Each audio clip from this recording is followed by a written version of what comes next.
Hola, hola, bienvenidos a este nuevo espacio en el que hablaremos sobre los indicadores financieros, específicamente sobre los indicadores de liquidez.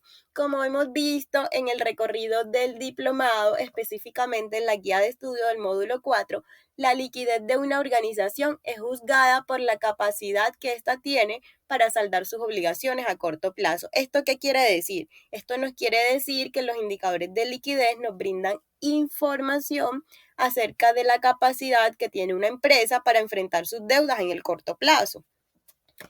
Las herramientas más utilizadas para evaluar la liquidez son la razón corriente, la prueba ácida y el capital neto de trabajo. En este pequeño espacio vamos a hablar un poco acerca de cada una de ellas, cómo lo calculamos y cómo se interpreta. Entonces empecemos por la razón corriente. La razón corriente no es más que la capacidad que tiene una compañía para cumplir con sus obligaciones financieras a corto plazo.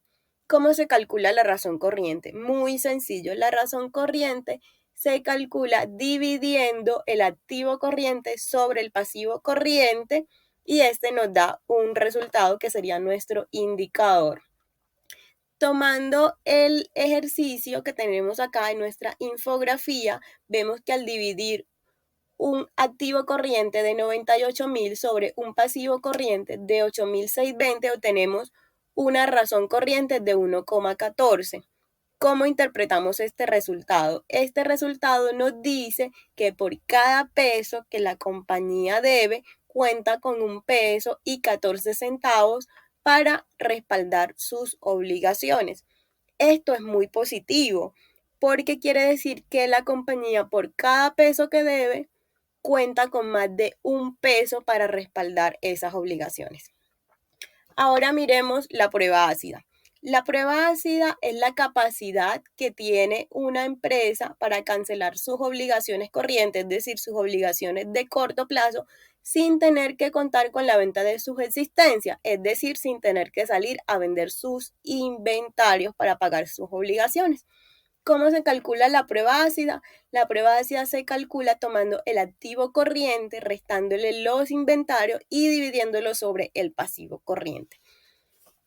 Mirando el ejemplo que tenemos acá en nuestra infografía de prueba ácida, en el que tenemos el cálculo mediante la fórmula, es decir, el activo corriente de 98.000 menos los inventarios de 18.000 dividido sobre el pasivo corriente de 8.620, vemos que tenemos una prueba ácida de 0,93.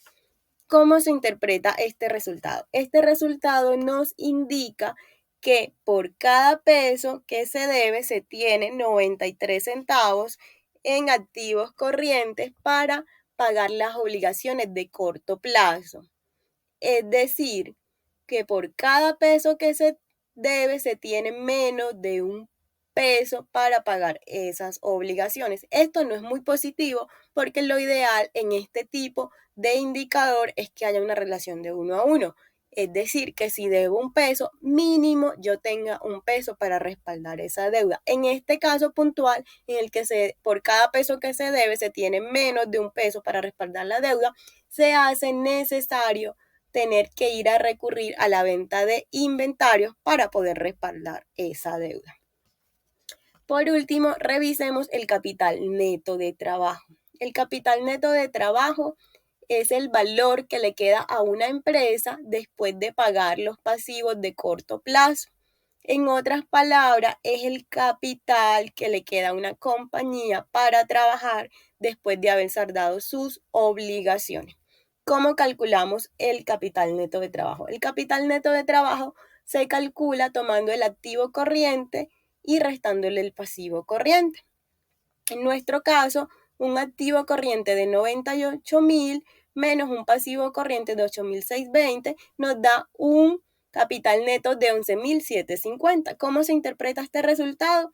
Este resultado se interpreta como que a la compañía le quedan 11.750 pesos en activos corrientes, es decir, de corto plazo, después de haber pagado sus obligaciones de corto plazo en caso de que se tuviera que ir a pagarlas de forma inmediata. Esto es muy positivo porque quiere decir que a la compañía le queda un capital para seguir operando después de que tuvo que salir a pagar sus obligaciones en una forma inmediata. Espero que esta explicación sobre los indicadores de liquidez haya sido de muchísima utilidad y haya resultado muy sencilla. Recuerde que estamos muy atentos a cualquier duda que tenga del contenido del diplomado.